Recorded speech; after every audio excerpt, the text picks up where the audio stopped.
Ein Ort, der schon bald nicht mehr sein wird, ein Ort, den die Menschen verlassen, der schon bald zum Geisterdorf werden wird und der bald abgerissen wird. Das ist das Ziel unserer heutigen Reise. Ich bin Uli Kronenberg und ich bin anderswohin. Und heute bin ich in Erkelenz-Keienberg. Keienberg ist ein Vorort der Stadt Erkelenz, das liegt zwischen Mönchengladbach und Aachen im rheinischen Braunkohlerevier.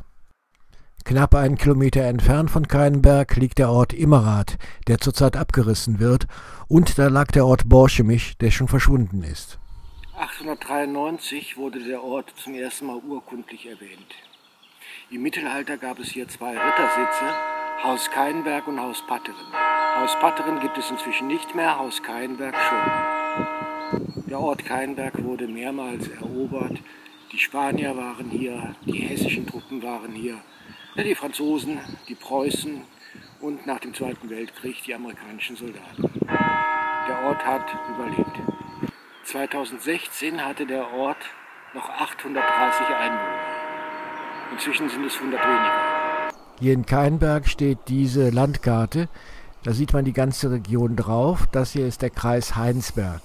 Das große da, das ist die Stadt Erkelenz und weiter nach rechts rüber, das ist Keienberg, wo wir jetzt gerade sind. Auf der Karte sieht man auch noch die Autobahn, die schon nicht mehr existiert, und den Ort Borchemich, der existiert auch nicht mehr. Keienberg soll wie einige andere Orte auch noch abgerissen werden für den Braunkohletagebau Garzweiler II. Jetzt hat ja kürzlich eine Kommission entschieden, dass Deutschland früher aus der Braunkohleförderung aussteigt, wie es ursprünglich geplant war. Dadurch kam natürlich in den Orten hier die Hoffnung, dass der Tagebau erst gar nicht bis hierher kommt, dass die Dörfer gar nicht abgerissen werden. Es hat bereits mehrere Demonstrationen gegeben gegen die Weiterführung des Tagebaus und für den Erhalt der Dörfer. Das hier sind Bilder eines Dorf- und Waldspaziergangs vom November, da haben etwa 1000 Leute daran teilgenommen.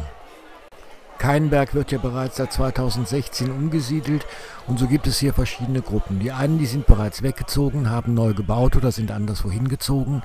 Es gibt andere, die sind bereits in Verhandlungen für den Verkauf ihrer Häuser und haben mit allem hier abgeschlossen. Und es gibt eine dritte Gruppe, die wollen hier bleiben. Ich habe jetzt in den letzten Tagen gesprochen mit Menschen aus Keienberg, die sagen, ja gut, wir haben es abgefunden, wir werden nicht wieder in das neue... Auch der Ministerpräsident von Nordrhein-Westfalen, Armin Laschet, ist im November hier in Keienberg gewesen. Er hat hier mit Anwohnern gesprochen und vor den Teilnehmern einer Demonstration. Dieses Gebiet wurde definiert und dann gibt es in der Geschichte immer Leitentscheidungen, die den Anwohnern auch hier ja Klarheit geben sollen, weil sich ja jeder auch emotional darauf einstellen muss.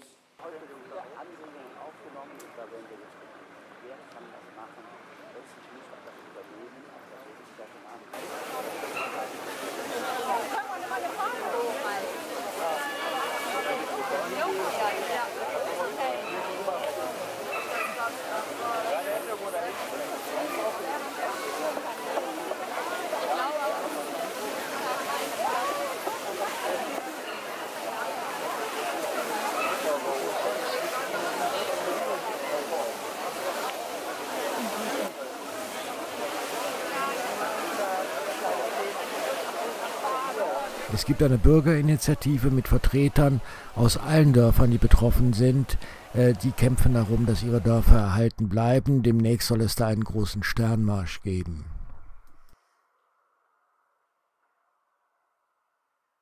Wir wollen uns jetzt aber nicht weiter um Politik kümmern, sondern mehr um Geschichte und Geschichten. Schauen wir uns an, was ist das für ein Ort, der da demnächst wahrscheinlich verschwinden wird? Was hat er für eine Geschichte? Was gibt es hier zu sehen? Was verschwindet da? Das da hinten ist die Heiligkreuzkirche. Der Bau stammt von 1866, die erste Kirche ist aber viel, viel älter. Keienberg ist eigentlich ein Runddorf oder ein Straßendorf. 2 große Straßen gibt es hier. Das hier ist Haus Keienberg, eine ehemalige Wasserburg. Eine 5-seitige Vorburg hat das Gebäude und ein 2-flügeliges Herrenhaus. Eine ganze Menge Häuser hier in Keienberg gelten als Denkmale. Häuser, die aus dem 17. und 18. Jahrhundert stammen. Wir gehen jetzt mal zur Keienberger Motte. Das ist der Ort, wo Keienberg entstanden ist.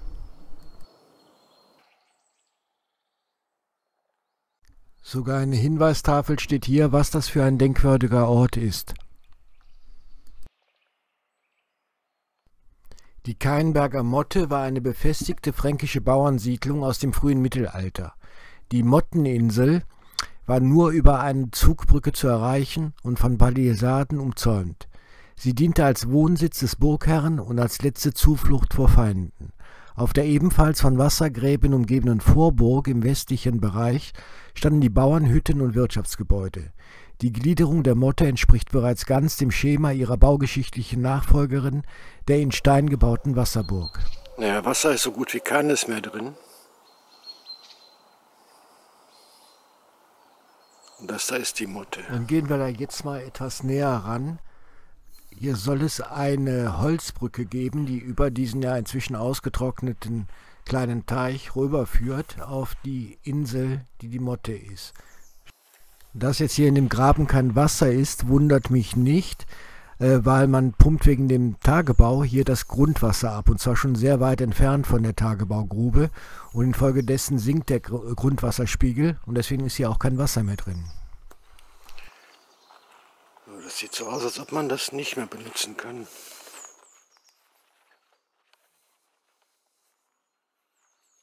Da liegen Bäume auf der Brücke. Ob die jetzt zufällig da wirklich hingefallen sind oder ob man sie mit Absicht da abgelegt hat, kann ich nicht sagen. Jedenfalls ist die Brücke auf die Motte damit unbenutzbar.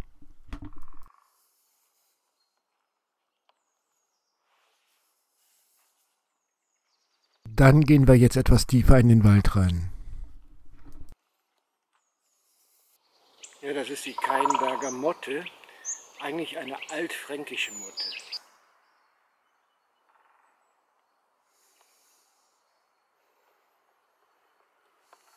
Es war im Mittelalter eine befestigte Siedlung, eine sogenannte Fluchtburg.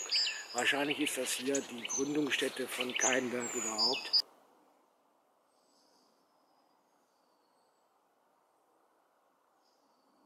Wahrscheinlich hat hier das Rittergut Patteren gestanden.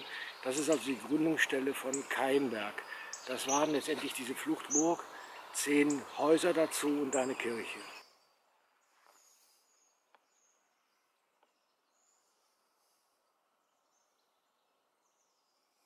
(1965) hat der ehemalige Besitzer von Gut Cainberg die Motte wieder instand setzen lassen. Da wurde auch die Holzbrücke gebaut.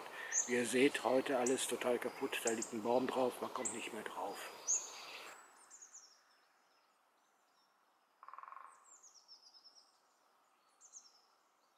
Um die Motte rum war ein Labyrinth von Wassergräben. Das sollte es Feinden schwer machen, an die Motte ranzukommen.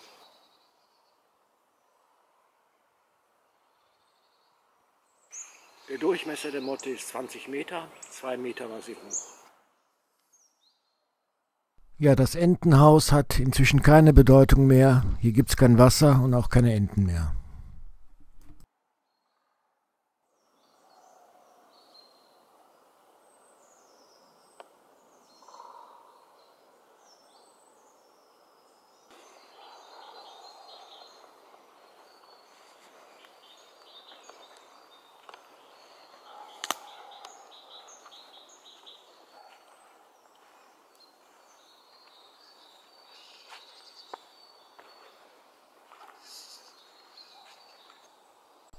Schaut mal, da drüben ist ein Reh.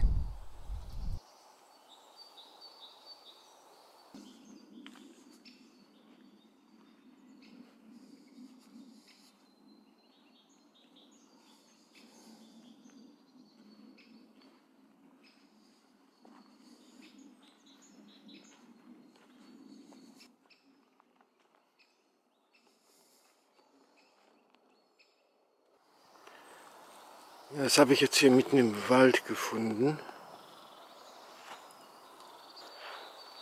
Was ist das? Eine Gedenkstätte, Erinnerungsstätte, Mahnmal? Gott schütze alle Tiere.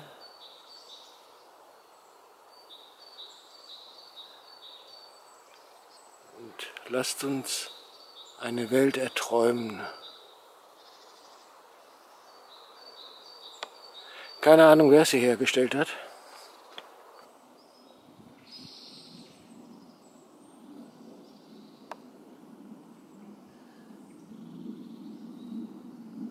So, und da drüben ist auch der Ort wieder. Das war's dann für heute aus Keienberg. In diesem Sinn, tschüss.